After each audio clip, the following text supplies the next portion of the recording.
एमकेसीएलचे अध्यक्ष अनिल काकोडकरजी, संस्थापक डॉक्टर विजय भटकरजी, आमचे उच्च आणि तंत्र शिक्षण खात्याचे मंत्री चंद्रकांतदादा पाटील, आमचे माहिती आणि तंत्रज्ञान त्याचे मंत्री आशिषजी शेलार, विवेकजी सावंत, समीरजी पांडे, ज्यांच्या काळामध्ये मला आठवतं 99ला आमचं महाविकास आघाडीचं सरकार आलेलं होतं. त्यावेळेस मला वाटतं अनिश अहमद राज्यमंत्री होतो, अनिश अहमद राज्यमंत्री होते आणि त्या स्वतः हायर अँड टेक्निकल खात्याचे मंत्री एज्युकेशनचे दिलीप वळसे पाटील साहेब होते आणि त्यांनी सगळ्यांनी त्यावेळेस पुढाकार घेऊन विवेक सावंतजींना बरोबर घेऊन ह्या संस्थेची स्थापना केली. डॉक्टर विजय भटकरांचं त्याला मार्गदर्शन मिळत होतं. बघता बघता मी नेहमी महाराष्ट्रामध्ये फिरत असताना सांगत असतो सगळ्यांना, बाबांनो काळ वेळ कुणाकरता थांबत नसतो आणि बघता बघता रौप्य महोत्सवी वर्षामध्ये आपण पदार्पण केलेलं आहे.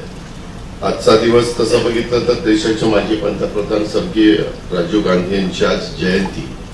आपण हा दिवस सद्भावना दिन म्हणून साजरा करतो. स्वर्गीय राजीव गांधी यांना भारतीय संगणक क्रांतीचे जनक म्हटलं जातं. देशात माहिती तंत्रज्ञानाचा पाया रचणाऱ्या स्वर्गीय राजीव गांधींना मी सुरुवातीलाच विनम्र अशा प्रकारचं अभिवादन करतो.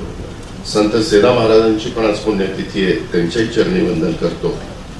आज आपल्या महाराष्ट्र नॉलेज कॉर्पोरेशन लिमिटेड अर्थात एमकेसीएलच्या रौप्य महोत्सवी वर्षात पदार्पण करत असताना आज सकाळपासून अनेक जणांनी आपले विचार मांडले. तुम्ही सगळ्यांचे ऐकलेले. पहिलं सत्र झालं, दुसरं सत्र झालं, आता हे सत्र 6 ठिकाणी चाललेलं आहे. आणि ह्या यशस्वी वाटचालीमध्ये त्याच्यात डॉक्टर विजय भटकरांचं पण खूप मोठं योगदान आहे. त्याच्यामध्ये आमचे ज्येष्ठ शास्त्रज्ञ डॉक्टर अनिल काकोडकर साहेबांचं पण अतिशय मोठं योगदान आहे. आणि आमचे सगळ्यांचे सहकारी विवेक सावंत, म्हणजे ते याच्यावेळेस नवीन स्थापन करण्यात आले एमकेसीएल कंपनी, त्यावेळेस इतक्या वेगवेगळ्या प्रकारच्या समस्या होत्या, इतक्या वेगवेगळ्या प्रकारच्या अडचणी होत्या. परंतु अनेकदा म्हणजे मी बघितलंय विवेकजी जसे 25 वर्षापूर्वी होते तसेच फक्त केस काळ्याची पांढरे झाले. त्यांनी माझं अनुकरण केलं असतं तर तेही काळे राहिले असते. गमतीचा भाग जाऊ द्या. पण जसे काल दिलीपराव काव त्यावेळेस 99 साली जसे विवेकचे तसंच त्यांचं वजन पण काही वाढलं नाही. म्हणजे शरीराचं वजन, असं वजन खूप वाढलं. ते आपण त्यांच्या पत्नीला विचारून वजन वाढलंय का मित्रांना, गमतीचा भाग जाऊ द्या. परंतु खरोखरीच कुठली संस्था नावारूपाला येत असताना त्याच्यामध्ये जीव ओतून अंग झोकून काम केल्याशिवाय संस्था नावारूपाला येत नाही. आणि त्याच्यामध्ये कधी खचून जायचं नसतं. आणि ते सातत्याने एमकेसीएलच्या बाबतीमध्ये चढ उतार आले. मधल्या काळामध्ये काय काय घटना घडल्या त्याच्या खोलामध्ये मी जास्त जात नाही. परंतु तशा प्रकारचे काही प्रसंग विवेकजींच्यावर आले, आपल्या संस्थेवर आले. अर्थात त्याच्यामध्ये डॉक्टर अनिल काकोडकर साहेब असल्यामुळं त्याला एक वेगळा मान सन्मान या संस्थेला सातत्याने मिळत राहिला. काही संस्था हे व्यक्तीचं काम इतकं अफाट असतं की त्यांच्या नावाशी काही गोष्टी कायमच्या जोडल्या जातात. आणि त्याचप्रमाणे एमकेसीएल असं म्हटलं तरी ज्ञानदीप लावू जगी ही संस्थेची टॅगलाईन आपोआपच आपल्या सगळ्यांच्या ओठावर त्या ठिकाणी येत असते. आणि या गेल्या 24 वर्षापासून महाराष्ट्रासह देशाच्या विविध भागामध्ये इव्हन परदेशामध्ये देखील अखंडपणे ज्ञानाचा प्रकाश जो पसरवण्याचं काम या संस्थेने अत्यंत आदर्शवत अशा प्रकारचं केलं. आणि ज्यावेळेस मला विवेकजींनी सांगितलं की दादा ह्या कार्यक्रमामध्ये यायचं, त्यावेळेस मी ठरवलेलं होतं जरी बुधवारचा दिवस असला तर नक्की यायचं. त्याच्यात खरं आज आमचे एकनाथरावजी पण येणार होते, पण काही कारणानिमित्त अचानक त्यांचा दौरा रद्द झाला असं मला सांगण्यात आलं. पण मुख्यमंत्री पण, आम्ही दोघं डीसीएम पण, स्वतः आशिषजी पण, आमचे चंद्रकांतदादा पाटील, दिलीपरावांनीच यामध्ये फार रस त्यावेळेस घेतलेला होता. त्याच्यामुळे ते पण हजर आहेत, आपण सगळे हजर आहेत. त्याही गोष्टीचं अतिशय समाधान माझ्यासारख्याला आहे. महाराष्ट्र सरकार आणि पुणे विद्यापीठाच्या संयुक्त पुढाकारातनं 99 साली एमकेसीएलची स्थापना करण्यात आली आणि जवळपास 2.5 झाले या ज्ञानाचा नंदादीप तेवत ठेवण्याचं काम आणि ज्ञानाचा प्रकाश अखंडपणे सर्वत्र पसरवण्याचं काम याचा खरोखरीच आम्हाला सगळ्यांना अभिमान आहे आणि समाधान पण आहे.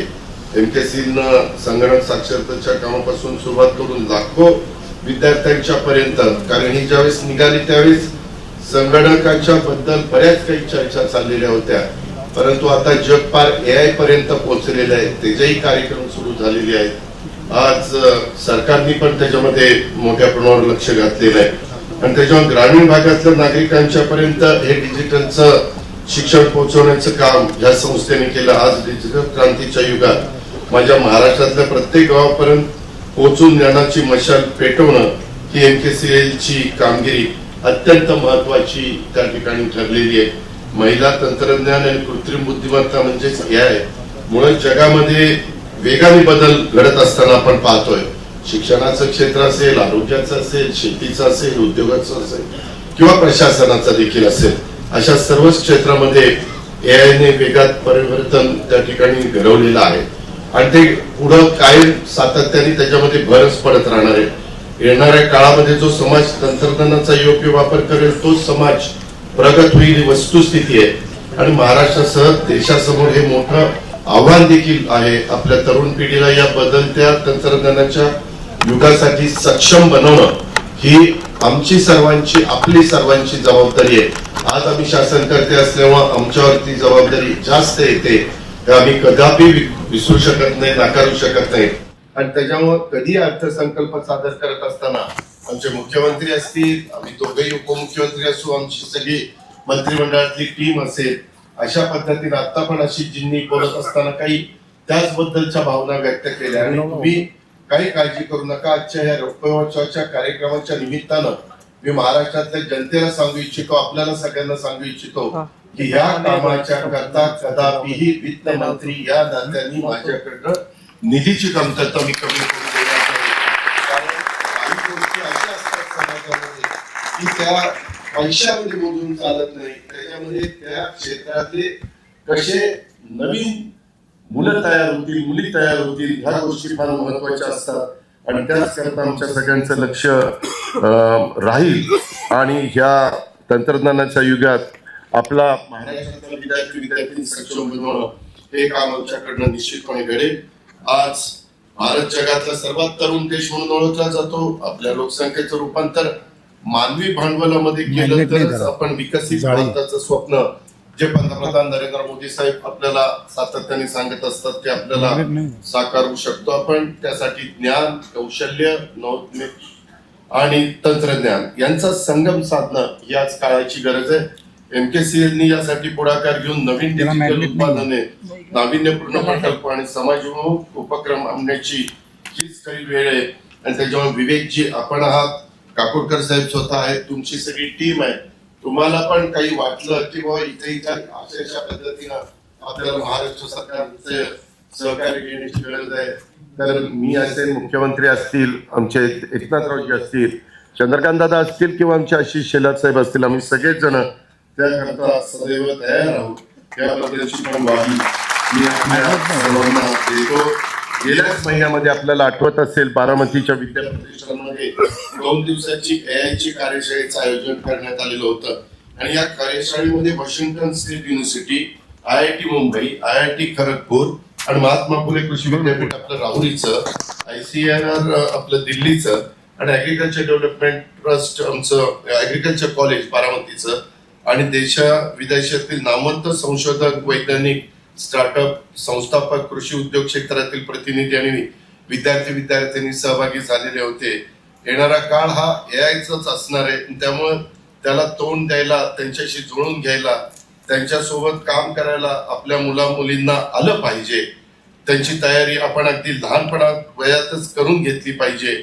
AIचा वापर हा प्रत्येक क्षेत्रात आता अनिवार्य झालेला आहे.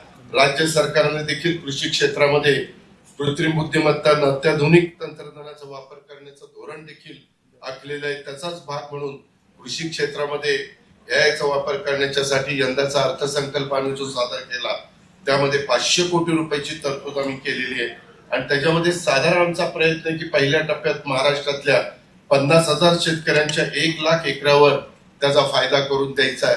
ही सुरुवात आहे. पुढच्या वर्षी याच्यात अजून भर घालण्याचं काम आम्ही सगळेजण करू. नवीन पिढीला रोजगाराच्या संधी उपलब्ध करून देण्याच्यासाठी नव उपक्रमाच्या मध्ये राज्य अग्रेसर व्हावं आणि यासाठी आपण नवी मुंबईमध्ये 250 एकर क्षेत्रावर नाविन्यता नगर इनोव्हेशन सिटी उभारण्यात येते आणि आपल्या भारतीय विद्यार्थ्यांना परदेशातल्या विद्यापीठांच्या मध्ये उच्च शिक्षणाच्या करता परदेशी जाण्याची गरज भासू नये म्हणून राज्य शासनानं राष्ट्रीय शिक्षण धोरणाअंतर्गत 5 परदेशी विद्यापीठांच्या बरोबर आपण करार केलेला आहे. त्यानुसार देशातल्या आंतरराष्ट्रीय विद्यापीठाचं पहिले शैक्षणिक हब म्हणून मुंबई आणि नवी मुंबई इथं आपण उभारण्याचं काम करतोय. या अंतर्गत युनिव्हर्सिटी ऑफ एबरडीन ही स्कॉटलंड युकेची आहे, युनिव्हर्सिटी ऑफ यॉर्क ही युकेची आहे, युनिव्हर्सिटी ऑफ वेस्टर्न ऑस्ट्रेलिया ही ऑस्ट्रेलियाची आहे, इंडियन इन्स्टिट्यूट ऑफ टेक्नॉलॉजी अमेरिकेची आहे, इन्स्टिट्यूटो युरोपियो दी डिझाईन ही इटलीची आहे. ही जगातली 5 नामवंत विद्यापीठ भारतात येत आहेत आणि नवी मुंबई आंतरराष्ट्रीय विमानतळ परिसरामध्ये ही सगळी विद्यापीठ उभी राहणार आहेत. याच परिसरामध्ये येत्या काही वर्षात आपण मेडिसिटी, स्पोर्ट्स सिटी आणि इनोव्हेशन सिटी उभारण्याचा पण आपला सगळ्यांचा मानस आहे. तशा प्रकारचं आम्ही प्लॅनिंग पण केलेलं आहे. त्यामुळे उच्च शिक्षणाची दारं आपल्या महाराष्ट्रातल्या मुला मुलींच्या करता खुली झालेली आहेत. मी या निमित्तानं MKCLच्या सर्व सहकाऱ्यांना, संचालक मंडळानं, कार्यकर्त्यांना आवाहन करतो की तुम्ही आजपर्यंत केलेल्या कामगिरीपेक्षा अजून व्यापक दृष्टी ठेवून आपल्याला आता AIचं तंत्रज्ञान आपल्या सगळ्यांच्या समोर आलेलं असल्यामुळं कृत्रिम बुद्धिमत्ता, machine learning, data science, blockchain अशा नवीन तंत्रज्ञानाच्या माध्यमातून शिवशाहू फुले आंबेडकरांच्या महाराष्ट्रातल्या आणि भारतातल्या सामान्य माणसांचं जीवन अधिक सुलभ, समृद्ध आणि ज्ञान समृद्ध बनवण्याचं काम आपण सगळेजण मिळून त्या ठिकाणी करूया. त्याच्यात MKCL पण निश्चितपणे सिंहाचा वाटा उचलेल याबद्दल देखील या रुपमहोत्सवी कार्यक्रमाच्या निमित्तानं मी विश्वास व्यक्त करतो. MKCLनी संगणक साक्षरतेचे बरोबरच डिजिटल स्किल्स, नंतर लर्निंग, ऑनलाईन परीक्षा, करिअर उन्नती आणि नव उद्योजकता अशा अनेक क्षेत्रात केलेला विस्तार हा खूप महत्वाचा आहे.